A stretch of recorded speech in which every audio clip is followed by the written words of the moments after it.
Bonjour à tous, comment ça va aujourd'hui? Votre météo interne ressemble à ça ou plutôt à ça? Si vous êtes dans le deuxième cas, alors comme 9 Français sur 10, vous éprouvez du stress. Heureusement, il n'y a pas de fatalité. Voici quelques astuces pour retrouver calme et sérénité.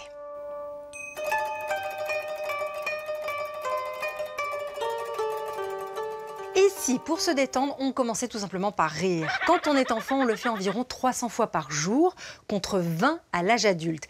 Et pourtant, selon les médecins, 10 à 15 minutes de rire par jour permettraient de rester en bonne santé. Et ce n'est pas Françoise, prof de yoga du rire à Poitiers, qui vous dira le contraire.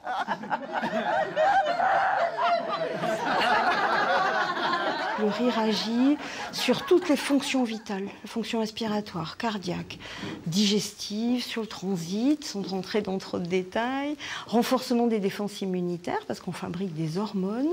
Alors vous allez me dire, le côté rire forcé, c'est pas mon truc, c'est même un petit peu ridicule. Eh bien, vous avez tort.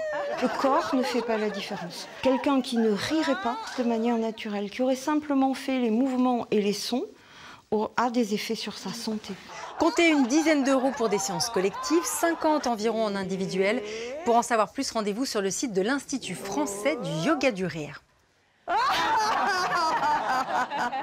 Vous pouvez aussi vous sentir stressé sur votre lieu de travail de façon inexplicable, comme Sandrine, qui dirige une agence de voyage dans les Hautes-Alpes. On était beaucoup plus stressés, beaucoup plus angoissés, toutes les deux. Hein.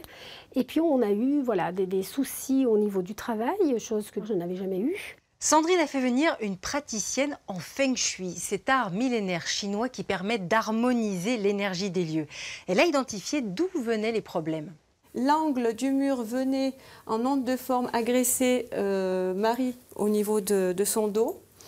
Et elle n'était pas dans un bon secteur ni une bonne direction personnelle en Feng Shui, parce que c'est la base de tout. Le bureau de Marie, qui était à la base au nord, ici, voilà, a été basculé ici, au sud-ouest. On a vu vraiment la différence à ce moment-là. Sur le moral, sur le mental. Sur le moral, le mental, la positive attitude, c'est vrai que c'était vraiment totalement différent. Combien coûte une consultation Feng Shui? Eh bien, c'est très variable, ça dépend de la surface des lieux et du temps passé par l'expert.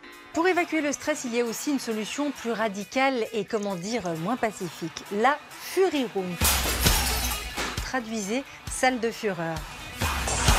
Dans cette pièce aménagée, on se défoule en cassant de la vaisselle, des meubles ou des écrans d'ordinateur à coups de batte de baseball ou de pieds de biche. Ça fait du travail.